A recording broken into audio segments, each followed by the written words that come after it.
Hi, everyone. Thank you for joining. My apologies for the difficulties I had. Uh, I thought the least I could do would be to record my talk and put it online for you. So today we'll talk about how to do volumetric imaging through multimode optical fiber. And that's work I did at the University of Oxford with Carla Schmidt, Nigel Emtage, and Martin Booth. So a little bit of context. So we're very good at imaging the surface of the brain with high spatial and temporal resolution. But the highly informative view of the brain is limited to the cortex. So here you see a coronal section of a mouse brain, and the cortex is here. And so there is a whole lot more brain, so all of the subcortical areas, that remains impossible to see through cranial windows. But all these areas are as important as the cortex for brain function. So for instance, the hippocampus plays a central role in learning and memory formation. So to see in subcortical regions with high resolution, we need to use endoscopic approaches. So the gold standard device, green lenses, is only half to 1 millimeter in diameter, but it requires to remove some of the brain before inserting the lens. And you can also see that it's still big on the scale of a mouse brain. We're using a step index multimode optical fiber instead. So they are about 25 to 100 times less invasive in terms of tissue volume displays. And they're so small, in fact, that they can be inserted directly into the brain without having to remove any tissue beforehand. So you can see a standard objective lens, a mouse brain, a green lens, and a multimode fiber. So the fact that it can be inserted into the brain in a minimally invasive way is a key motivation here. Now, truly every brain region in a mouse is accessible, which is not actually the case for green lenses because they're too big. But of course, there is a downside. So you can see here an implant. So this section goes inside the brain, and this is if you're able to hold attach the implant on the head of the animal. So if you put a nice conscious focus, inside the fiber, what you get at the output is going to look like a speckle pattern. And that's due to random phase delay and mode coupling occurring inside the fiber. And that's not good, obviously, for the type of high resolution imaging we wish to achieve. So there's a solution to this problem, and it's wavefront control. So by shaping the light entering the fiber, we can control the distribution at the output. Especially we can form a diffraction limited spot for imaging. But how do we determine the wavefront for input? So mode coupling is unpredictable, and it'll be different for every implant. So fortunately, although it's unpredictable, it is deterministic. It's therefore possible to do a calibration for each implant. So we can express the full complex transformation between the input plane and the plane we want to image at the output. And I won't go more into details here, but we use an interferometric strategy to determine this complex transmission matrix, which expresses a complex transformation between the input plane and the desired output plane. And then we use this transmission matrix to calculate the field required at the input to generate a point at the output. So we shape or modulate the wavefront using a liquid crystal spatial light modulator. So the light from a CW laser goes inside a single mode fiber just to bring the light to the modulator. And then the shape wavefront is coupled inside the fiber.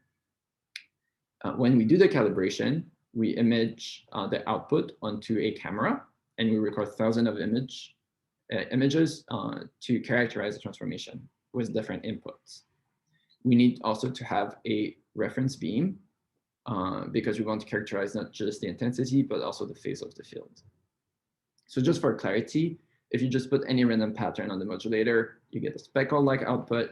But if you display the pattern dictated by the calibration, you're able to focus almost all of the light into a single point. So for imaging, so we do point scanning 1 photon fluorescence. So we rapidly change the wavefront, which is going to sequentially form a point at different location. And we can thus achieve digital raster scanning.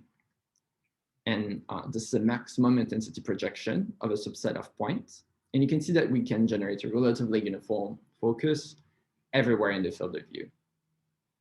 So for imaging, we remove the calibration unit and place a sample. And the fluorescence is collected by the fiber, spectrally separated, and detected by PMT. So using this approach, we were able to demonstrate imaging with multimode fiber in the brain of live mice, right? But as you can see here, but also imaging with diffraction limited resolution through these fibers in a way that reveals subcellular details. So here on this dendrite in a live culture brain slice, you can clearly see several spines. So this imaging system is slow, right? And the speed of the system is limited here by the modulator ability to generate the points one after the other. Of course, we could use a DMD to scan faster, but there are alternatives. And these different alternatives can be eventually combined together to image truly fast. So one solution is to do volumetric imaging. So where we image with a focus that's laterally confined, but extended axially. So the imaging is not three-dimensional here, but instead the signal is integrated axially. And this approach has been used before by many groups for functional imaging to look at the activity of neurons, right? And it's effectively a form of data compression. But the biological information can be uncompressed in post-processing. So the extended focus can be generated in many ways using Axicon, spatial filters, liquid crystal, spatial light modulator, auto-generate analysis at some pupil plane, or by rapidly focusing with a deformable mirror. So here we present novel ways to generate the extended focus specific to multimode fiber. So the solution to achieve such a focus that we found is to use a laser capable of generating both continuous and pulse light and to do photon imaging. So I can still do the calibration as before with the interferometric approach to calculate the transmission matrix, except that once the calibration is complete, you can simply change the operating mode of the laser to pulse and start the two-photon imaging. So we employ a step index multimode fiber offering a relatively high numerical aperture of 0.37 and a total diameter of 75 micron, which are optimals in terms of maximizing lateral resolution and minimizing invasiveness, respectively. So we form points, right, in continuous mode as before. And when we switch to pulse mode, the quality of the point decreases, but it remains reasonably good. And this is expected because there is a different spectral content between the two modes, and the calibration depends on the wavelength. So the additional spectral component here that you see, like, I've not been calibrated for. So if you want to be able to get a good lateral focus with minimal background and do 3D imaging, you do have many options here. You can characterize a TM with pulse light directly. You can acquire multiple TM at different wavelengths and combine them together. There are a few excellent papers from the Gigong group on this topic. So alternatively, you can use graded index fiber, which have much broader spectral bandwidth than step index fibers, which makes their TM valid over a broader range of wavelengths. And there's actually a very thorough paper cited here on this topic from the Zismore group. But the increase in lateral point quality is not such a big problem here, because what really matters for two photon is the square of the photon density. And you can see that if you take the square of the point in pulse mode, you get an excellent lateral focus quality. And in fact, the peak to background ratio is even better by a factor of more than 2 than what we can usually achieve with continuous wave. And that's not negligible, right? Because for tissue imaging with multimode fiber, what is limiting is the signal to background ratio. But what's really interesting is that the spectral dispersion causes different wavelengths to be focused at different distance from the fiber.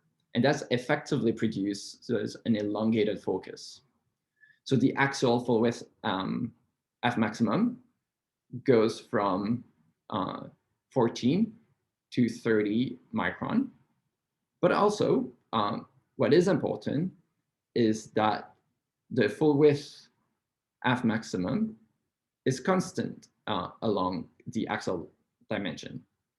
And these are key aspects of this work, and I'll explain in more detail what is happening. So with the CW light at 830 nanometer, we get a focus at a specific axial distance from the tip of the fiber, let's say 40 micron. If you change the wavelength by 5 nanometer to 825 nanometer, always with the continuous light, we will get a similar focus, but it will be shifted closer to the tip of the fiber. And then if we change again the wavelength by 5 nanometers to go to 835, we will get a similar focus, but now further away than 40 micron. And this is always using the calibration at 830 nanometer. So we have these three wavelengths. If we have these three wavelengths at the same times, we would have these three superimposed, but axially separated focus. And what happened with the broader spectrum pulse is that all the wavelengths and the related shifted foci are combined and superimposed to generate a continuous, axially elongated focus of constant lateral width. So here we use a very simple approach of simply switching from continuous to pulse and always using the CW calibration. The simplicity here is really a key word.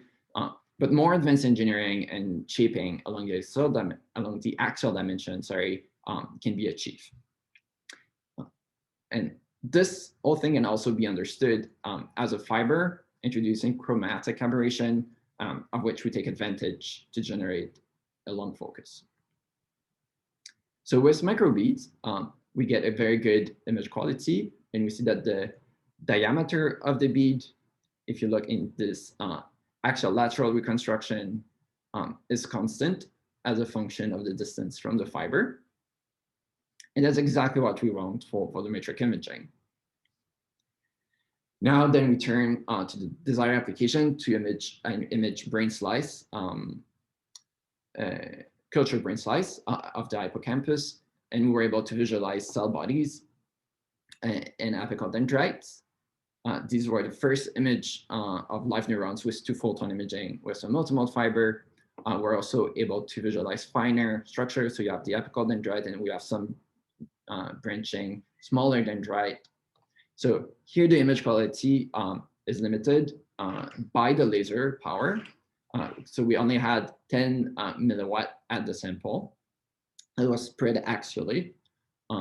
So to improve here, the next step would really be to simply use a laser that's able to provide more power. So in summary, multimode fiber enable accessing deep brain region in a minimally invasive way.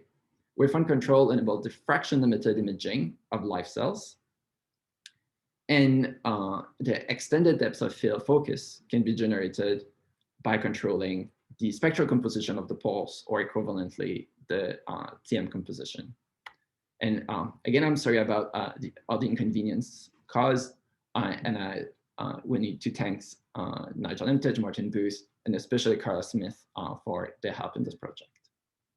Thank you.